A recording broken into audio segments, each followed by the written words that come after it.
Hello friends, welcome back in Agri Mantra channel. Today we are discussing about agriculture current affairs which are most useful for upcoming agricultural competitive exam.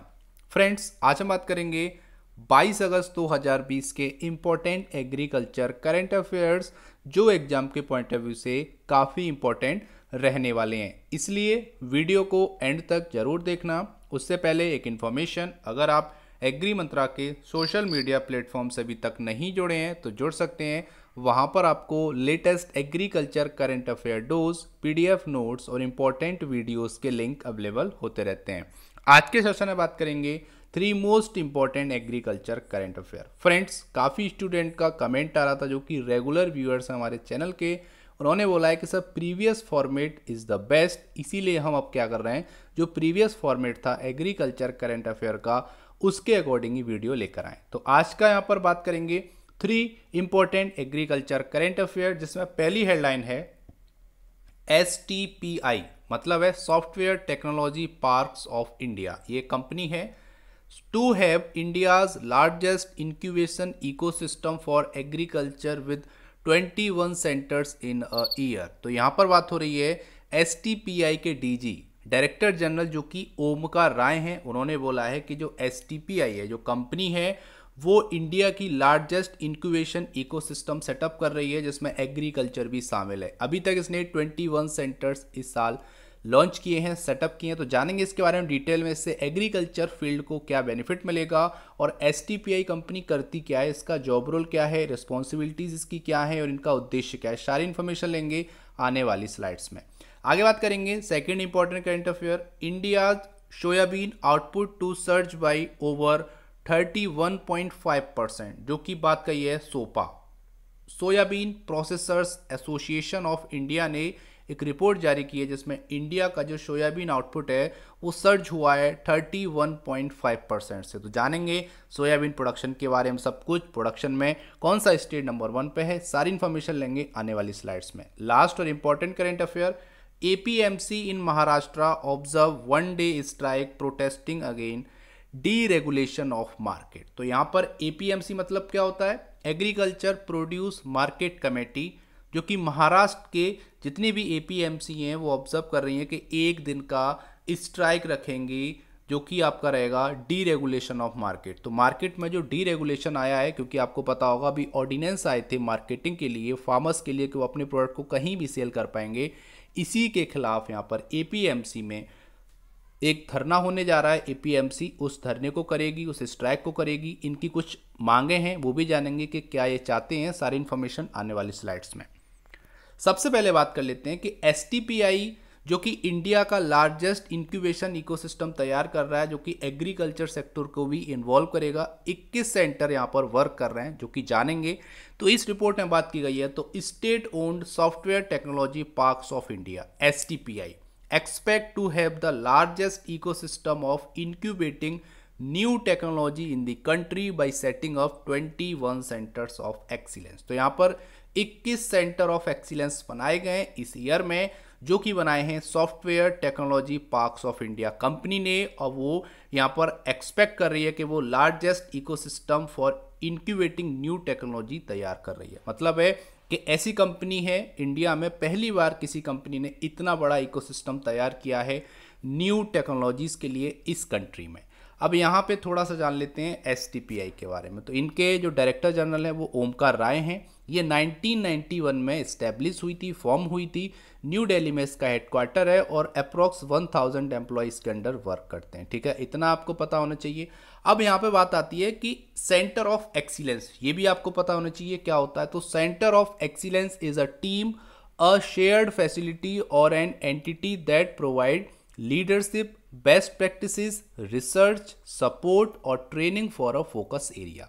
तो एक team की तरह काम करते हैं जो centre of excellence होते हैं, जो अपने एक्सपीरियंस को शेयर करते हैं और वो बेस्ट प्रैक्टिसेस देते हैं, रिसर्च देते हैं, सपोर्ट देते हैं और ट्रेनिंग देते हैं किसी एक मेन फोकस एरिया पे। ठीक है, किसी स्पेसिफिक फोकस एरिया पे वो लोग रिसर्च करते हैं, सपोर्ट देते हैं, ट्रेनिंग देते हैं, सारी इन्फॉर्मेशन वहाँ पर हम प्रोवाइड कराते हैं, उन्हीं को हम सेंटर ऑफ एक्सीलेंस बोलते हैं। आगे यहाँ पर बोला गया है during an online seminar organise by the PhD chamber of commerce on the usages of blockchain technology in the agriculture sector. तो यहाँ पे बात हो रही है कि एक सेमिनार हुआ था, जो कि ऑनलाइन सेमिनार हुआ था, जो ऑर्गेनाइज किया था PhD चैम्बर ऑफ कॉमर्स ने, जिसमें बात की गई थी usage of blockchain technology in the agriculture sector. तो यहाँ पर ब्लॉकचेन टेक्नोलॉजी का यूज़ क्या है एग्रीकल्चर सेक्टर में, इस पर काफ़ी डिस्कशन हुआ था। ठीक है, आगे यहाँ पर बोला गया, जो कि STPI के डायरेक्टर जनरल हैं Omkar Rai, said that the organisation has plan 21 centre of excellence. तो यहाँ पर COE जो बनाए जाएंगे वो यहाँ पर प्लानिंग की गई है, 21 सेंटर इस साल बनाए जाएंगे, जो कि आपके इंक्यूबेट करेंगे न्यू टेक्नोलॉजीज को डिफरेंट सेक्टर्स में। ठीक है, जिसमें से 12 ऐसे COE हैं, सेंटर ऑफ एक्सीलेंस हैं, जो ऑलरेडी ऑपरेशनल हैं। ठीक है, 21 में से 12 वर्क कर रहे हैं, बाकी जो रिमेनिंग है वो जल्दी ही वर्क करने लगेंगे और इनका जो उद्देश्य है उसको पूरा करेंगे। ठीक है, तो इसमें एग्रीकल्चर फील्ड को भी उन्होंने शामिल किया है। तो यहाँ पर उनका उद्देश्य है कि नई टेक्नोलॉजी जो आ रही है, ठीक है, उसको एग्रीकल्चर फील्ड में अप्लाई करना, जिससे जो बिजनेस हैं एग्रीकल्चर फील्ड में, स्टार्टअप्स हैं, उनको यहाँ पर सपोर्ट मिल सके। अब यहाँ पे जान लेते हैं इंक्यूबेशन प्रोग्राम होता क्या है। Their goal is to help create and grow young businesses. तो यहाँ पर बात हो रही है कि ऐसे बिजनेस जो कि यंग हैं, नए बिजनेस हैं, उनको ग्रो करने के लिए, उनको क्रिएट करने के लिए, उनकी हेल्प करने के लिए ही इंक्यूबेशन प्रोग्राम चलाए जाते हैं, जो कि प्रोवाइड करते हैं नेसेसरी सपोर्ट, फाइनेंशियल सपोर्ट और टेक्निकल सर्विसेज। उसी को हम इंक्यूबेशन प्रोग्राम बोलते हैं, जिनका उद्देश्य होता है कि छोटे छोटे स्टार्टअप्स को सपोर्ट करना, फाइनेंशियल सपोर्ट करना, ताकि वो एक बड़ा रूप ले लें और उससे एग्रीकल्चर में GDP भी इनहेंस हो और ओवरऑल इंडिया की इकोनॉमी भी राइज हो। ठीक है, ये उद्देश्य होता है। अब यहाँ पे PhD चैम्बर के बारे में थोड़ा सा बात कर लेते हैं। तो PhD chamber of commerce industry, जो कि एस्टेब्लिश हुई थी 1905 में, और यहाँ पर बात की जा रही है तो प्रमोट, इसका जो वर्क होता है वो क्या होता है, to promote industry, trade and entrepreneurship. तो इसका जो उद्देश्य है वो क्या है, इंडस्ट्री को प्रमोट करना, ट्रेडिंग को प्रमोट करना और एंटरप्रेन्योरशिप को भी प्रमोट करना, इतना आपको पता होना चाहिए। आगे बोला गया, out of 21 we have launched 12 COE centre of excellence, 3 centres are dedicated to agriculture. जो 12 सेंटर ऑफ एक्सीलेंस है, इनमें से 3 सेक्टर डेडिकेटेड हैं एग्रीकल्चर सेक्टर के लिए, ये यहाँ पे बात की गई है। ठीक है, जो कि टोटल यहाँ पर 21 सेंटर बनाए जाएंगे सेंटर ऑफ एक्सीलेंस, जिसमें जो 3 सेंटर्स हैं उनको यहाँ पर निकाला गया है एग्रीकल्चर सेक्टर के लिए। वो क्या करेंगे, यहाँ पर अपनी सर्विसेज देंगे, उस पर रिसर्च करेंगे, अपना ट्रेनिंग देंगे, ताकि एग्रीकल्चर में कोई स्पेसिफिक एरियाज जो हैं उन पर हम ज़्यादा से ज़्यादा फोकस कर सकें और वहाँ से अच्छा रिजल्ट हासिल कर सकें। आगे यहाँ पर बोला गया है, agriculture, forestry and fishing jointly contribute around 17% of India's gross domestic product. तो यहाँ पर जो GDP में एग्रीकल्चर का जो शेयर है वो कितना है, लगभग 17% यहाँ पे बात की गई है। और यहाँ पे ये भी बोला गया है कि half of the country population is depend on the sector of their livelihood. और यहाँ पर इंडिया की हाफ पॉपुलेशन, ठीक है, आधी आबादी जो है वो डायरेक्टली और इनडायरेक्टली एग्रीकल्चर पे डिपेंड है। इसीलिए यहाँ पर डेडिकेशन है STPI का एग्रीकल्चर सेक्टर पे, इसीलिए उन्होंने स्पेसिफिक 3 सेंटर्स डेडिकेट किए हैं एग्रीकल्चर सेक्टर में। आगे बोला गया है, Rai said India is the second largest producer of farm product. तो यहाँ पर बात हो रही है पूरे वर्ल्ड में भारत लगभग सेकंड लार्जेस्ट प्रोड्यूसर है फार्म प्रोडक्ट का। यहाँ पे बात की गई है, still need to grow up in the value chain. और यहाँ पर अभी भी इसमें रिक्वायरमेंट है चेंज करने की, ठीक है, एडवांसमेंट करने की, एनहेंसमेंट करने की, ताकि एग्रीकल्चर में इंडिया को नंबर 1 बनाया जा सके। उम्मीद करता हूँ यहाँ तक आपको समझ में आया होगा 1 by 1। फ्रेंड्स, अगर आपको वीडियो पसंद आ रही है, हेल्पफुल लग रही है, तो वीडियो को लाइक करना और ज़्यादा से ज़्यादा इस वीडियो को शेयर करना, ताकि सभी स्टूडेंट तक ये वीडियो पहुंच सके। आगे बात करेंगे एक और important current affair, India soybean output to surge by over 31.5%। तो यहाँ पर इंडिया का जो सोयाबीन आउटपुट है इस बार 31.5% से सर्ज हुआ है, बढ़ा है, जो कि रिपोर्ट में जारी किया है soybean processor association of India, SOPA जिसको बोलते हैं शॉर्ट में। यहाँ पर जान लेते हैं, तो the soybean processors association of India SOPA has estimate India's 2020-21 soybean area will rise over 8%। तो यहाँ पर सोयाबीन का जो एरिया है, एरिया वाइज अगर हम बात करेंगे तो 2021 में 8% से एरिया जो है वो इंक्रीज हुआ है, और जो प्रोडक्शन है वो आपका 31.5% से इंक्रीज हुआ है। तो यहाँ पर अगर हम बात करेंगे तो कितना हो गया है 122.475 लाख टन अगर कंपेयर करेंगे पिछले ईयर से। ठीक है, तो पिछले ईयर से 8% ज़्यादा एरिया में यहाँ पर शोइंग हुई है और यहाँ पर 31.5% प्रोडक्शन में यहाँ पर इंक्रीज हुआ है पिछले ईयर के कंपेयर में। ठीक है, Madhya Pradesh and Maharashtra will be the main contributor of to the rise owing to increase in acreage and yield. तो यहाँ पर महाराष्ट्र का और मध्य प्रदेश का कंट्रीब्यूशन रहा है सबसे ज़्यादा, जिससे उनका जो एरिया है वो भी इनहेंस हुआ है और यील्ड भी बढ़ी है। उसके साथ साथ राजस्थान ने भी हेल्प की है एरिया और प्रोडक्शन को बढ़ाने में। ठीक है, तो यहाँ पर 3 मेन स्टेट हैं जो यहाँ पर मेजर प्रोडक्शन करते हैं सोयाबीन का। अब यहाँ पे बात आती है कि सबसे ज़्यादा प्रोडक्शन कौन करता है, तो इंडिया में जो सबसे ज़्यादा प्रोड्यूस करती है वो स्टेट है मध्य प्रदेश। ठीक है, तो आपको क्या रखना है याद कि मध्य प्रदेश फर्स्ट पोजीशन पे है सोयाबीन प्रोडक्शन में, महाराष्ट्र सेकंड पोजीशन पे है सोयाबीन प्रोडक्शन में और राजस्थान थर्ड पोजीशन पे है सोयाबीन प्रोडक्शन में, जो कि सोपा की खुद की रिपोर्ट में ये उन्होंने स्टेटमेंट दिया है जो कि 2019-20 का डेटा है। ठीक है, इतना आपको पता रखना है। अब यहाँ पे आपके लिए प्यारा सा क्वेश्चन है कि सोयाबीन प्रोड्यूसर में बात करेंगे तो वर्ल्ड में कौन सा कंट्री है जो सबसे ज़्यादा प्रोडक्शन करता है सोयाबीन का। जल्दी से कमेंट बॉक्स में आंसर कीजिए। अगर आपको आंसर पता है तो जल्दी से उसका आंसर दीजिए कि वर्ल्ड में सबसे ज़्यादा सोयाबीन का प्रोडक्शन कौन सी कंट्री करती है।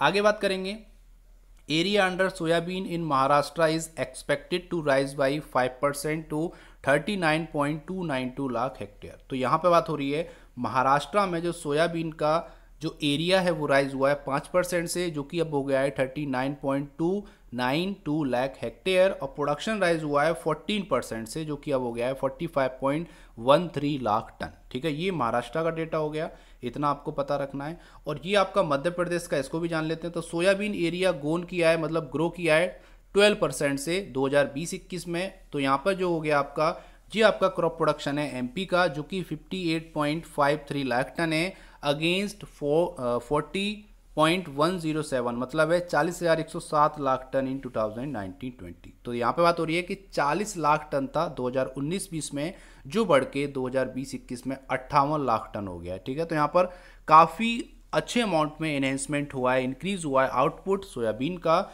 जो कि मेजर प्रोड्यूसिंग स्टेट थे। आगे यहाँ पे बात की गई है तो यहाँ पर है एक्सटेंसिव फील्ड सर्वे एक हुआ था जिसमें सोपा ने 2 टीम गठित की थी राजस्थान और महाराष्ट्र के लिए, जो कि 15 अगस्त से लेकर 20 अगस्त तक उन्होंने सर्वे किया और उन्होंने लगभग 6000 किलोमीटर का यहाँ पर ट्रैवल किया है। उसके बाद रिपोर्ट तैयार की है जो कि यहाँ पर रिलीज़ किया है सोपा ने अपनी रिपोर्ट में। ठीक है, तो ये स्टेटमेंट है सोपा का। और सोपा क्या है, soybean processors association of India.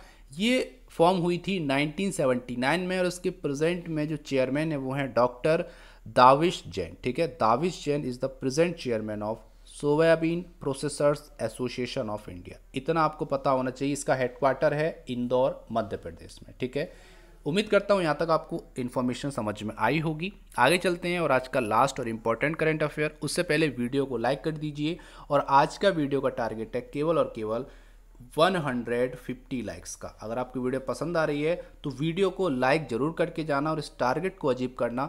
आज का जो टारगेट है वो 150 लाइक्स का है। ठीक है, आगे चलते हैं और आज का last current affair, APMC in Maharashtra observe 1 day strike protesting against deregulation of market. तो यहाँ पर एपीएमसी मैंने क्या बताया था, एग्रीकल्चर प्रोड्यूस मार्केट कमेटी, जो कि महाराष्ट्र की कमेटी हैं, उन्होंने यहाँ पर ऑब्जर्व किया है कि वो 1 दिन का प्रोटेस्ट करेंगी, स्ट्राइक करेंगी अगेंस्ट डीरेगुलेशन ऑफ मार्केट। तो मार्केट में जो डीरेगुलेशन आया है उसके लिए यहाँ पर वो 1 दिन का स्ट्राइक करने जा रही हैं। जान लेते हैं वो क्यों करने जा रही हैं स्ट्राइक। तो यहाँ पर बोला गया है farmer across the country are happy with the central ordinance. तो फार्मर काफ़ी हैप्पी है, खुश हैं जो अभी इंडिया में एक सेंट्रल ऑर्डिनेंस आया है रिगार्डिंग एग्रीकल्चर प्रोड्यूस सेलिंग के बारे में। तो यहाँ पर अब जो किसान है वो अपने प्रोडक्ट को कहीं भी सेल कर सकता है, उसको फ्रीडम मिल गया है। पहले क्या था कि वो केवल एग्रीकल्चर प्रोड्यूस मार्केटिंग कमेटी को सेल करता था तो उससे एपीएमसी को फ़ायदा मिलता था। ठीक है, अभी क्या है कि फार्मर कहीं भी अपने प्रोडक्ट को सेल कर पा रहा है, तो एपीएमसी का यहाँ पर लॉस इसलिए हो रहा है कि एपीएमसी को भी सेस देना पड़ता है। ठीक है, सेस मतलब एक तरह का चार्ज होता है, टैक्स होता है जो गवर्नमेंट ऑफ स्टेट मतलब स्टेट गवर्नमेंट को पे करना होता है। अब यहाँ पे क्या हो रहा है कि जो प्रोड्यूस है वो कम आ रहा है एपीएमसी में, जिसके कारण जो सेस है वो कंटिन्यू बढ़ता जा रहा है और उन पे एक तरह से सर्वाइव करना उनका मुश्किल हो गया है। तो वो इसीलिए यहाँ पर चाहते हैं कि उनको रिलैक्सेशन मिले इस सेस से, जो कि आप गवर्नमेंट ऑफ स्टेट या फिर सेंट्रल गवर्नमेंट उन पर सेस लगाती है, उस टैक्स को कम किया जाए, रिलैक्सेशन वहाँ पे दिया जाए। इसी के रिगार्डिंग यहाँ पर स्ट्राइक करने वाली है एपीएमसी, जो कि महाराष्ट्र की एपीएमसी की बात हो रही है। ठीक है, तो यहाँ पर बोला गया है द एडमिनिस्ट्रेटर ऑफ एपीएमसी इन महाराष्ट्र है plan a 1 day token strike against the deregulation. ठीक है, तो इस डीरेगुलेशन के खिलाफ एक दिन का टोकन स्ट्राइक करेगी एपीएमसी। यहाँ पर फार्मर खुश हैं, लेकिन जो एपीएमसी के एडमिनिस्ट्रेटर हैं, जो कर्मचारी हैं एपीएमसी में वर्क करते हैं, उनके लिए यहाँ पर प्रॉब्लम जनरेट हो गई है। आगे बोला गया है traders working at the APMC premises have demanded they to be given the relaxation from paying taxes. तो वो चाहते हैं कि हमको जो हम टैक्सेस पे करते हैं उससे हमको रिलैक्सेशन मिल जाएगी, तो हम यहाँ पर जो स्ट्राइक है वो नहीं करेंगे। जो स्ट्राइक की जो मांग है, जो उद्देश्य है उनका, वो यही है कि रिलैक्सेशन किया जाए पेइंग टैक्स में। जो टैक्स है, जो सेस लगाया गया है, उसमें उनको यहाँ पर रिलीफ दिया जाए, यहाँ पे बात की गई है। आगे यहाँ पर बोला गया the state had already deregulated fruits and vegetables from the APMC act giving farmers the freedom to sell anywhere. तो यहाँ पर एपीएमसी एक्ट के तहत पहले से ही डीरेगुलेशन चल रहा है, जिसमें फ्रीडम मिल गया है फार्मर्स को कि वो अब कहीं भी अपने प्रोडक्ट को सेल कर पाएगा। The new ordinance will have an impact on the trade of grain. तो यहाँ पर बात हो रही है कि जो नया ऑर्डिनेंस आया है अकॉर्डिंग टू एपीएमसी, वो इम्पैक्ट करेगा ट्रेड पे। किसके ट्रेड पे? ग्रेन्स के पे और अदर एग्रीकल्चर कम्युनिटी के ट्रेड पे अफेक्ट करेगा, जैसे पल्सेस, ऑयल सीड एसेट्रा। ठीक है, यहाँ पे बात की गई है।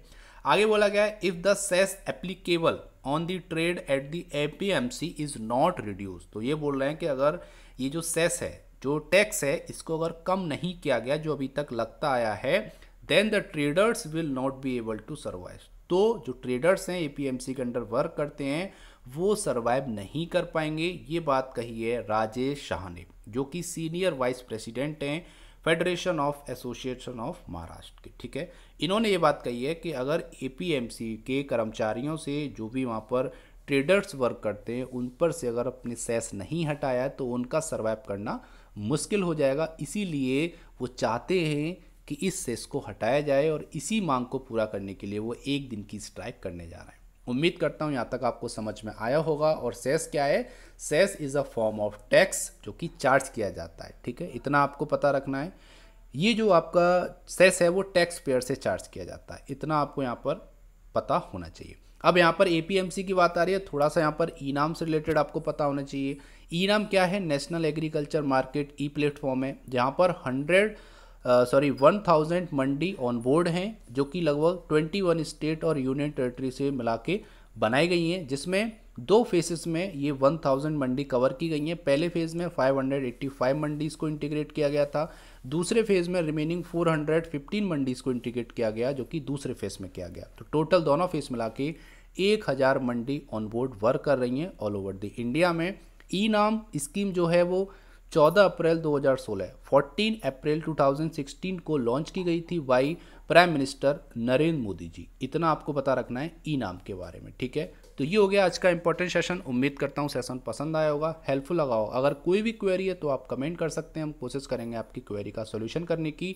और फ्रेंड्स, अगर आपकी वीडियो पसंद आया है, रियल में अगर कंटेंट अच्छा लग रहा है, तो वीडियो को लाइक जरूर करके जाना, क्योंकि आज का टारगेट है 150 लाइक्स का। अगर आपकी वीडियो पसंद आए तो एक बार लाइक का बटन जरूर प्रेस करना। अब चलते हैं आज के प्यारे से क्वेश्चन की तरफ। क्वेश्चन से पहले जानेंगे पिछले वीडियो में पूछे गए क्वेश्चन के आंसर के बारे में। तो क्वेश्चन था ICAR central coastal agriculture research institute is situated in which state. तो यहाँ पर ये क्वेश्चन थोड़ा सा अलग हो गया है, ठीक है, लेकिन जो आंसर है वो प्रयागराज यूपी है। जो आपने क्वेश्चन कल के वीडियो में देखा था वही क्वेश्चन है। यहाँ पर जो क्वेश्चन आ गया है वो गलत है, लेकिन आंसर आपका सही है। जो आपने सभी ने सही दिया है, Prayagraj is the right answer. अब चलते हैं आज के प्यारे से क्वेश्चन की तरफ। तो क्वेश्चन क्या है?